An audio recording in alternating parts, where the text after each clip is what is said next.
How was infertility in men initially diagnosed, just to start things off?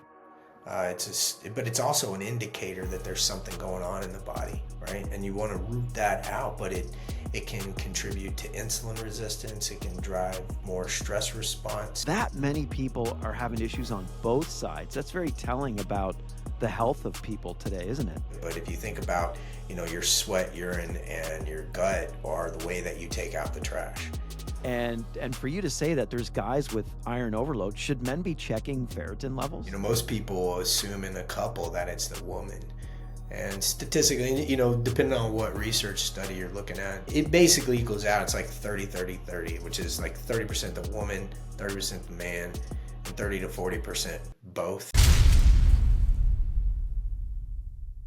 It is estimated that 13% of American men today struggle with infertility. But why? Is there a root cause? Can these numbers be reversed? Our guest today is a doctor of acupuncture and Chinese medicine. He's also the clinical director and founder of Peak Vitality in Denver and Tucson, Arizona. He's been here before. He's our good buddy. Please welcome Dr. Dan Kellams. Dan, thanks for being here, man. Absolutely, Mike. I'm happy to be back. It's always a good time rapping with you on these things. For sure, for sure. Infertility, it's a big Hmm. thing with men today, and I Yeah. know you've dealt with this in your practice, and that's why I wanted to pick your brain on that today. How was infertility in men initially diagnosed, just to start things off? Usually it starts off with difficulty by, conceiving, and most people assume in a couple that it's the woman. And statistically, depending on what research study you're looking at, um, it basically equals out. It's like 30, 30, 30, which is like 30% the woman, 30% the man, and 30 to 40% both. There's some involvement with both. And we actually, it's kind of hard sometimes to see, a good delineation between, it just being one or being both, because when we come in and they've already gone through IVF and IUI, and they're trying to understand what's going on, and they've looked at certain aspects, and they're tired of wasting time, because time, man, the clock is ticking, especially for the female, unfortunately, because they're born with all the eggs they're going to have, or follicles. So we usually say, hey, let's get a test on both. We know we have some deeper markers we typically do on the women, but that's usually where they find out they've been trying for 6 months or longer to no avail, and then they start seeking answers. So that's usually the first indication, and then you have to dig in, and a lot of times people assume if the male has low testosterone, um, that is going to be the end all be all, but it's just starting to scratch the surface with men. So you gotta dig a little bit. You gotta get into health history, but initially it's difficulty conceiving. I'm surprised at that number you gave me, like 30 to 40% of the time it's both. I always Mhm. kind of was under the assumption it's one or the other, and whoever figures out what's going on, they conceive. But that many people are having issues on both sides. That's very telling about the health of people today, isn't it?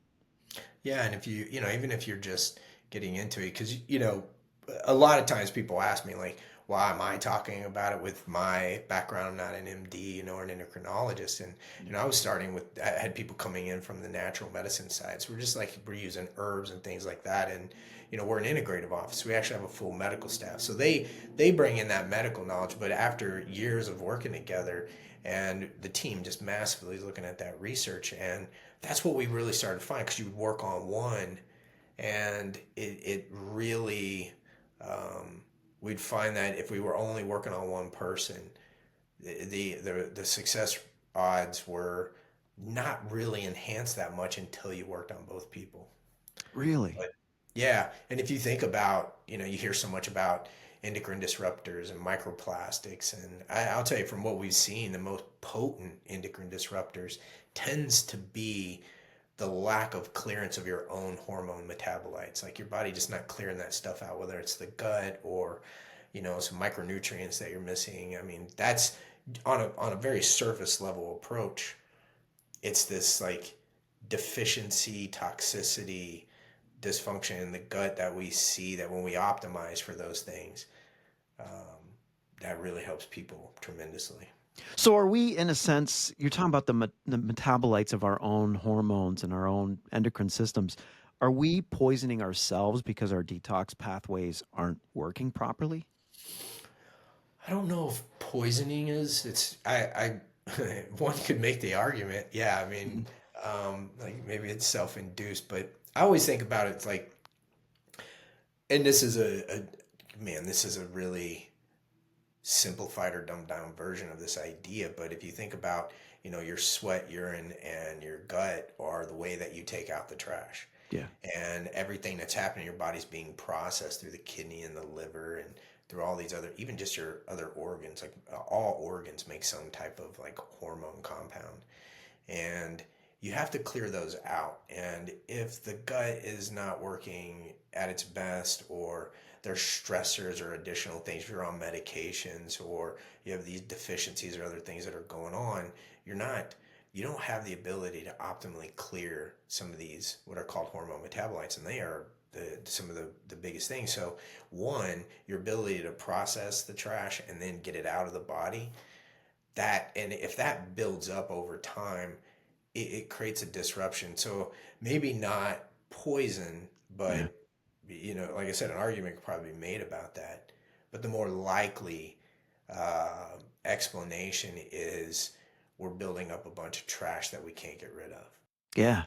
And you also mentioned testosterone, which is an issue for a lot of men today. Like a lot of guys have low testosterone, and it just seems to have a cascading effect on men's health in general. Everything from sex drive, it impacts fertility. What's the relationship with testosterone and fertility? Yeah, and just kind of give us some stuff to chew on. We found there's about 7 categories of dysfunction that lead to uh, infertility, especially in men, and one of those is the hormonal side. And when we get into that, we're talking about testosterone. Testosterone does play. You have the hormones coming out of the pituitary that tell the gonads, and in men the testicles, to make semen and make testosterone. Mhm. And so testosterone is a good indicator of overall stimulation of that pathway, because you do need testosterone for healthy semen, but it isn't testosterone dependent for semen production. It's more FSH, follicle stimulating hormone. That's going to be more a bigger driver of stimulating that semen production. And why do so many guys have low testosterone? Oh man, that goes back to all the other pathways, right? Yeah. There's evidence on circadian rhythm and disrupted sleep, oxidative stress, um, stress in general. Cortisol causes some suppression there. Yeah. Another big pathway is the body is making testosterone, but it's being converted into estrogen through excessive aromatization, which has to do with blood sugar problems, right? So, Mhm. disrupted sleep, stress, blood sugar pathways, those will do it. But if anybody's had any like head concussion, head traumas or concussions, that can affect pituitary signaling too. Is that That's something that happens right after an injury, or is that something that could be progressive over be time? progressive. It can be like a CTE thing that you see football players from. But yeah, it could Yeah. be multiple head traumas at an early age. It could be one severe head trauma that's going to affect a lot of hormone, not only the feedback loops, but pituitary stimulation. You can also have autoimmunity issues, low thyroid, that can all affect testosterone. And sometimes it's nutrient deficiencies and toxicity, but a lot of those things can all play a role in the ability for the body to synthesize and make adequate levels of testosterone. It's less frequent to see no testosterone rather than to see suboptimal testosterone. And a lot of times it's just what the body's doing with it. And that's, we talk a lot about hormone replacement therapy done right. Like our medical staff, they won't prescribe hormone replacement until they fully understand what is happening and where those hormones are going. One of the main things that we say in the office when it comes to understanding and trying to solve a problem and then properly provide therapy for somebody is you can't you can't solve a problem that you don't fully understand. Yeah. And sometimes, we've seen a lot of these clinics, they just throw hormone replacement therapy at somebody, and it's like, you don't know what's happening to it. You don't know where it's going. You don't know what caused it to get that way. And you could just be feeding the fire rather than optimizing someone's health. Yeah. So, in light of, I know we're talking about fertility, but I just want to dive into men's health here. It's kind of in the same vein, but if a guy is typically low in testosterone, does that mean his estrogen is always going to be higher? Is there a balance there that one counteracts the other? Only in certain circumstances, right? It's not always. All hormones could be low, right? Mhm. So estrogen, progesterone, testosterone, they could all be low. It's only in certain circumstances that the testosterone is being converted to estrogen, or they could have excess body fat, or there could be certain type of growths on certain tissues that are increasing estrogen production without conversion. But typically, when we're talking about aromatization, those are specific pathways. But there's a lot of times when all hormones overall are suboptimal. And you mentioned oxidative stress.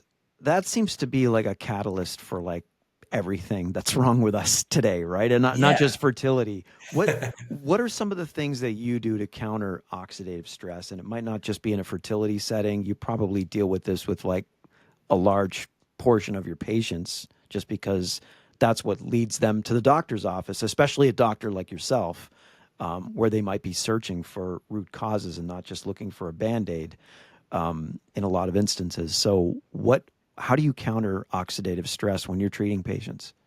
Yeah. And so, you know, my primary focus is typically going to be like natural, on the natural side, diet, lifestyle, nutrition, and with the medical staff playing a role in there. We have different interventions. But to kind of unpack, oxidative stress is kind of like the same chemical process as rusting. That's a really good way to think about it. It's when free radicals and antioxidant balance is off and it's favoring free radicals. There's not enough antioxidant. Most of the listeners are probably very familiar with an antioxidant. Like they think vitamins, minerals, polyphenols, things like that, like glutathione. But the opposite is, the free radicals that are allowing to be at higher levels or disrupt the body. And our bodies are constantly being hit with that, and our bodies are built to handle that. We have all these antioxidant um, pathways that are innate in our body to help handle and balance that. It's when either our antioxidant intake or our oxidative stress exposures or some of the behaviors we're engaging in is increasing those levels. And the reason, like you were saying, it seems to be a catalyst with a lot of problems is that oxidative stress is at a molecular level, right? We're talking about the basic chemical and chemistry and molecular building blocks that make up everything. And so at a molecular level, we're causing this degradation or this breakdown. And so as that accumulates, there's certain things that are more, um, I would say, more predisposed or susceptible to that oxidative stress. So like the hormone producing tissues, our endocrine systems, it's really exposed to it. And we need lots of glutathione. So, but what'll happen here is oxidative stress really damages DNA, right? And so for fertility, we'll see oxidative stress cause something called DNA fragmentation. And you typically, when they do a semen analysis, they're looking at morphology, like the shape of the semen. They're looking at motility, how well does it move, and then the total count. But you also want to get a look at the DNA. Not just to test the DNA, but see if the DNA is starting to break down. Because what's crazy is a man, most people assume that male infertility means they can't get a woman pregnant. Mhm. But DNA fragmentation, you may actually be able to get your partner pregnant, but that there will be an early demise of that pregnancy. And that can actually, that happens with like cigarette smoke causes a lot of oxidative stress and blood sugar. I'd say high blood sugar, insulin resistance, and smoking are the ones that we see the most. We do tend to see a lot of iron accumulation in a lot of men that have fertility issues. Iron And accumulation, really? yeah, it's a called the medical term is hemochromatosis, but you can get iron overload without traditional hemochromatosis. And usually that's due to a chronic stress or inflammatory or microbial presence in the body. And the body stores this iron in a form called ferritin. Mhm. That's the storage protein that helps your body hold on to it. But you have to think is like when you start holding on all this iron, iron's metal, right? Yeah, And it creates very much like a rust process. And it creates all kinds of problems in the body. And we yeah. see that a lot in Really? infertility. Yeah. And because Wow. this oxidative stress, what it's doing, so we talked about it from the parameters of semen only, but when we're talking about hormones, it disrupts inflammation. We call it the four eyes. We see this a lot. Inflammation, infection, iron, and insulin are kind of this. We talk about that a lot in the office with our integrative staff, and we will see that those things will disrupt either hormone production or feedback. And so those hormones can be all over the place. It just causes a massive disruption. And so those are at a very high level. When I say infection, it could just be disruption in the gut. We did I think the last podcast we talked about gut Yeah. and dysbiosis. You've had some excellent guests on, by the way. Thanks, brother. I catch your clips regularly. I always try to like them. I appreciate that, man. Yeah, yeah, yeah. You're such a you're uh, you're a really good interviewer. But Thank you, man. yeah, the but those things all disrupt how the signaling process in the body and these feedback loops, but also the endocrine or the hormone producing organs themselves can get disrupted because of those. So not only can those things drive down um, healthy testosterone levels, but also really interfere with your healthy semen parameters. That's interesting. Like you mentioned iron, and I've always been under the impression that guys are always balanced with iron. It's more of a woman thing because of, menstruation and those things. And that's, my wife and I run labs 3, 4 times a year just as a preventative thing. And, one of her markers is always checking ferritin levels because she's a female and that's typical. I never even thought to check mine. I don't even know if I ever have. And we're not trying to conceive or anything. I'm not saying that, but just the fact, but iron overload is concerning for anybody. And for you to say that there's guys with iron overload, should men be checking ferritin levels? Absolutely. And not even if they're trying to just optimize their testosterone. High iron is associated with neurodegeneration. Hmm. Um, but it's also an indicator that there's something going on in the body, right? And you want to root that out, but it can contribute to insulin resistance. It can drive more stress response. It can lead to there's this condition that our doctors have found a couple times called polymyalgia rheumatica that can be caused from or associated with high ferritin and iron levels. Yeah. Um, so with men, it's rarely deficiency. It's really common to have iron overload, and we like the lab levels go pretty high, like 200 and 200 to 400 is what we consider as a little functionally out of optimal range, but we found men in the 900s, the 1500s. Recently had somebody Really? 2200. Yeah. And Wow. we'll send them to a specialist. We're Yeah. like, hey, you definitely need to be getting the checked out. You're not just subclinical anymore. Now you're out of, and that's where we try to look at is those Hmm. that subclinical gap from optimal to disease state. We try to look at somebody out of that optimal range, but if they're gone, we'll say, hey, while we're pursuing this, you also need to go see the correct specialist because those are high numbers, right? Yeah. And like I said, they're associated with um, diabetes, muscle pain, ED, changes in your skin, cardiovascular issues. That if you looked up the symptoms and the causes of iron overload, you'd be surprised how many's on there. And I'm sure some of your listeners are going to look it up. And they're going to be like, some of them are actually going to find that's me, and they're going to go get it tested in an Yeah. IV. And I hope That, they do if that's their issue. yeah, yeah, You know? I want to zoom out for a second here. sure. And vitamin D, it Hmm. seems to affect every corner of our health. Hmm. Like it's we have receptors for it in every cell in our bodies. You're the doctor, correct me if I'm wrong. Hmm. And it just seems to have so many functions to keep our bodies balanced, keep us in homeostasis. And you know, my father years ago, like since my dad passed away many years ago, but he was always chronically ill. He always had stuff he was dealing with. He always had health issues from as young a child as I can remember being. And, I grew up in the Northeast, so very little sunlight. No one talked about vitamin D supplementation back in the 80s. Like, I didn't even know what that was until Yeah, probably high school. And, yeah, I went out, but I mean, at that latitude, you're not getting sufficient vitamin D and you're hibernating 6 months a year because it's snowing and cloudy and cold, right? yeah, So, in the fertility picture, the reason I'm bringing that up is I think my yeah. dad was chronically low in vitamin D. Anyhow, just zooming out in our whole conversation here, is vitamin D a potential factor here just in men's fertility and overall wellness? Is low vitamin D an impact on fertility? I'm just brainstorming here. No, there's several micronutrients. Like when I was saying the seven categories, or the seven categories, nutrients are a huge one. So, we talked about iron overload. So you can have toxicity on most of these things as well.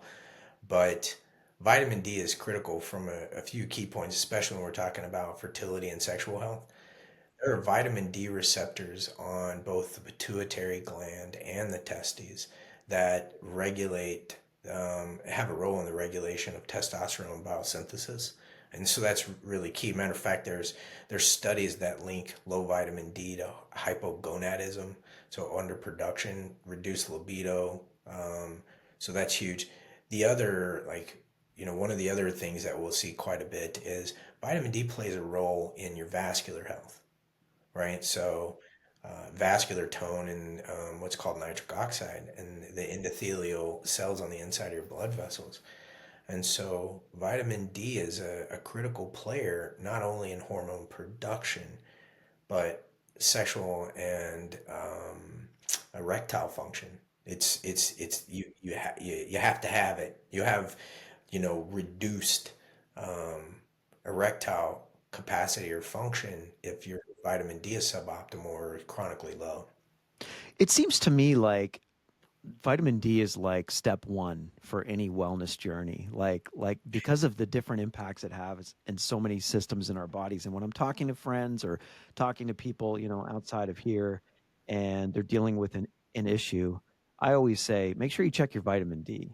Obviously I'm not Yeah. giving out medical advice, but low D just seems to have a domino effect on the rest of our health and our body systems, Yeah, and you said you know? something really important because, it's not just about covering our own butts, right? CYA, but it's also about giving information because I get it, if I'm doing a live or when I'm out doing presentations, people are like, why are you hoarding information? I say, I'm not. I never say I'm hoarding information. If I'm giving you direction or advice for your health, it needs to be based on what's specific to you. Yeah. You know, health history, and any good practitioner, whether it's a medical doctor or to a therapist or a health coach, they need to be basing their direction or where they're telling you to go on data and health intake, health history, family history, diet and lifestyle, but also your labs. And you said something really key is like get it checked. Hmm. Because if you vitamin D, high vitamin D has some of the same symptoms as low vitamin D. If you hit toxicity levels around, usually, I think the research shows that around 250 is where it can start to become toxic for people. Mhm. It'll cause massive fatigue, massive, Mhm. massive fatigue, and takes months to recover from because it's fat soluble and just sticks in your tissue. It can also cause like nausea. So you always want to get that stuff tested, but there's about 40, I think there's 44 essential nutrients. And with testosterone and sexual health, a lot of those are key. It's a really good one to look at, but not because it's the most important. It's just one of the ones that people are the most deficient in. Like, Yeah. magnesium and D, your zinc, selenium, omega fatty acids. Your fatty acid profile is massive for hormone health, but you want to measure it, right, before assuming that's the way to go. And I think that's where a lot of people fail when they try an intervention that hasn't truly been measured to see if that's what they need. Is Yeah. they'll say, well, vitamin D didn't do anything for me. Yeah. Well, you could have Vitamin not D is been, just a yeah, start. yeah, you could have not been taking the right amount, the right form, or Yeah. you didn't need it at all, Yeah. right? Yeah.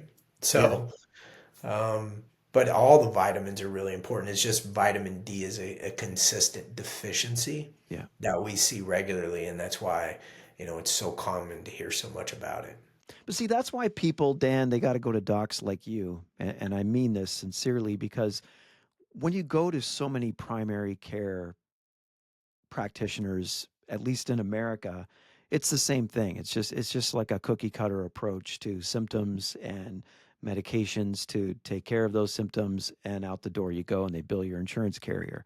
But it needs to be that whole body approach, that individualized approach, which is what you're describing, where I'm going to assume I've never been to your clinic, but I'm going to assume you spend more than 10 minutes with somebody that comes in your door. And I think you need to successfully treat them. But when you go to that typical primary care, who's doing a fatty acid profile? Like probably none of them, right? And that's a key thing for health. And I'm not, I don't want to get too far off topic and start ranting because I'm sure you and I can rant all day on this. But it is that individualized approach that's going to get you results ultimately. If you're just looking for symptom suppression, sure, walk down to your neighborhood, whatever, and get treated. But if you want individualized approach, you have to really seek out practitioners that live by that, and that's where you're going to get results, and probably the best results, like fertility wise even. Yeah, you absolutely. know And that's, and I'm not, I have in our offices, we have medical doctors and nurses and, and one of our medical doctors is an OBGYN, a surgeon, and the other one's been a emergency room doctor. And man, there's a place for their knowledge for sure. And they moved into more the realm of medicine we're doing as far as optimization and longevity, and that's a different, it's a completely different strategy than versus just save your life and get out of pain, right? yeah If you're just trying to make sure you're not bleeding and you got plenty of oxygen, your heart's beating and you're awake, that's different than saying, well, I also want to be awake for an extra 50 years, and yeah that's a different way to look at life. And so that requires a different way to look at labs and health history, yeah because we're looking at our mark is so different, and it's like, I always use the analogy of like throwing a throwing a ball like a football. Like, I'm not that great at it. If you're 10 feet away, though, I can get it to you 100% of the time. yeah But if you're 40 feet away, being slightly off starts to look really bad. And if I'm trying to throw 50 yards, which I doubt I could, I won't even pretend like I could, yeah but I'm going to be way off the mark. yeah And so when you look at labs, and if those lab values are huge ranges, but we're only trying to get you to 6 months to a year, 2 months, it's okay to have a very broad range. hmm But we're trying to keep you within the really great margins for 2 or 3 or 4 decades. Man, you have to narrow in your focus, right? So yeah aim small, miss small, right? yeah That's the, I don't know if you go to the gun range much, but that's the rule, right? Or you hmm throw darts, aim small, miss small. hmm Same thing with the labs. That's what we're trying to do, yeah and these parameters. But yeah, That's a difference between the two approaches. Is there ever a genetic situation where men just struggle with fertility? Is there any predisposition that they can have genetically or, um, anything that they could be dealing with that might be hindering conception with their partner? Oh, massively. Genetics can play a part in pituitary, it can be playing a part in structural, right? Mhm. Varicocele, obstructions, like that's one thing that's often it's more looked at with women is structural issues like uterine fibroids, cervical Yeah. calcification, and um, like endometriosis, those types of things, or like tubal obstructions in women. With men, a lot of times we don't take into consideration, but yeah, there can be a genetic structural issue. It could be a developed structural issue, but like varicocele, where blood vessels kind of like choking off the flow of the testicles. You can have all kinds of structural abnormalities that can bother. Also, as far as genetic, that's a big list, right? You could start looking Mhm. at the enzymes in order to. You can have an enzyme dysfunction in order to be able to produce hormones correctly. Mhm. There's quite a few genetic components, and even you know disrupted semen could ended up being your production could be genetic. So there's the genetic window. I think that's probably going to keep growing of all the different things that can cause it. Right? What about just lifestyle stuff, habits, things people do? Sometimes you hear about saunas, hot tubs, or even cycling can Yeah. affect male fertility. Any truth to any of that? Yeah, absolutely. And it depends on, and this is where there's so much bio individuality.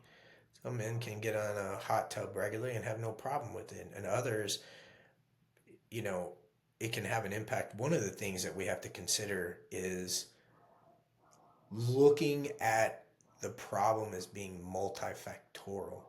So the more things that are contributing, the worse your outcome. So even something small is like, or something that can be like really high hot tub constantly can decrease fertility. You're basically, you know, one of my buddies said, I feel like feel like people are microwaving their testicles. I'm like, well, that's a really extreme analogy. Yeah, the Yeah. heat damages the semen, right? Um, so anything that can affect circulation or creating microtraumas or inflammation in the reproductive tissues. So if you're getting those traumas, or if you have really chronic low back issues that are affecting circulation in the testicles, that can do it. Yeah. So all of those things can impact it. And it's hard to say from person to person. There's a little bit of clinical data that says, hey, we know that this impacts it, but we're usually looking at everything, even something as simple as swimming in a high, chlorinated pool. I guess that can start to affect your thyroid. That starts to affect that. So there's a lot of things, and exposures to toxic substances, chemicals can really alter the path. So lifestyle definitely plays a role in it. But if you're like hot tubbing it every day, and then you're getting a hot sauna, and then you're getting on a bike, those things, all of those things could be playing a role. But again, it's typically multifactorial, which is why a monotherapeutic approach very rarely works for any kind of condition. Mhm. You mentioned microplastics earlier, and I'm hearing more and more about that in functional medical circles these days. And is there testing for that? There's some um, organic acids testing. If Okay. the toxicity is high enough, there's going to be some indications on the blood. But organic acids testing, you have to be careful with, because depending on what's going on in the person's body and what they're doing day to day and how well they're clearing those organic acids, those things can be all over the place. We use that as a back end test rather than a front side indicator of anything. And that's the But oats test, right? Is that the one known as yes, the oats test? Okay. yeah. Yeah. And there's all kinds of organic acids. Basically, it's the leftover metabolites of the body doing its job. Mhm. And so again, you want those markers within a particular level or a particular range. But yeah, I mean, you can find some compounds like certain plastics, and we find lately with a lot of firefighters, we've been seeing one a lot of ferritin, but we'll find a lot of fire retardants in their blood or some Really? organic acids left over from that. We find From BPA inhaling, do you think? Or where's that coming from? and exposure, Yeah. skin. But yeah, I mean, when they get in after a fire, the stuff that's in the even when you see firefighters walking around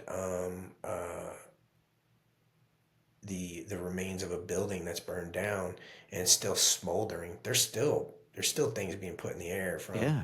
and Hmm. but though but it is any like you can get benzene from driving with your windows down in traffic, and from Yeah. cigarette smoke, and benzene's massively problematic. But yeah, microplastics, they have a huge role in that. It's weird because BPA seems to affect women, Hmm. and the plastic softeners, phthalates, those really affect. There was a study on young boys, like infants, and it was a correlation. So it's hard to indicate that it was definitely causation. I don't know if there's been some subsequent studies. Somebody could probably pull that up. I just haven't looked at it in a while. But Hmm. um, women, when they were pregnant, that had the highest phthalate levels. Their babies were born with the smallest genitalia. Really? Yeah. So testicle size is was impacted big time. So the microplastics, the clearance of those things is really, really problematic. And that's So the phthalates. Am I getting that right? yeah, it's Yeah. like pH or PTH. It's, it looks like it's Phtha- phthalate. oh, yeah, Yeah. right. Phthalates. Yeah. If you find those metabolites after you run an oats test on a man who's infertile, what do you do to get rid of those? Is there a way to chelate those out?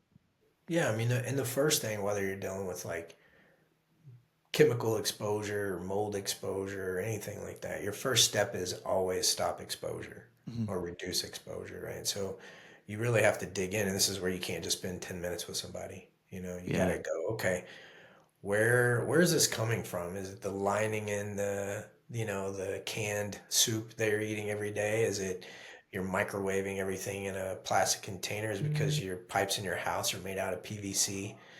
There's even some leakage there that they've seen.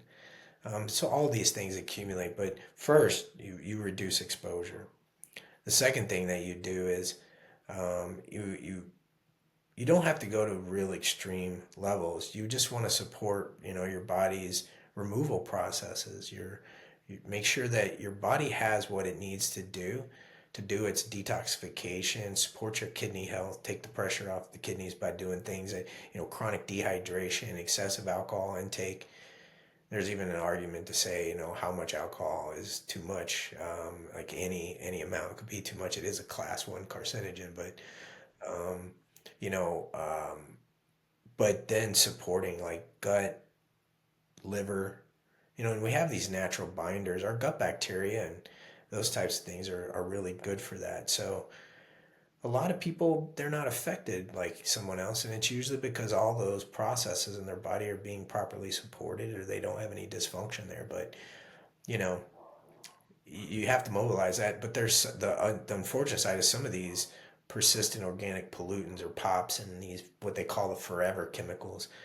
They get in there, and there's not a whole lot of advanced evidence of removal or and being able to get rid of those things. So I was going to ask you that. I read once years ago that BPAs stay in your system unless you actively work to get those out. Is that true with some of those microplastics? they are, and I'm not an expert by any means on plastic removal, or it's like we go through and we support where we find the deficiencies and the dysfunctions. Yeah. And usually all these um, secondary and tertiary aspects of being able to measure where those things are, you can you can support that, minimize exposure, support the body's removal processes, and that's usually the best that you can do.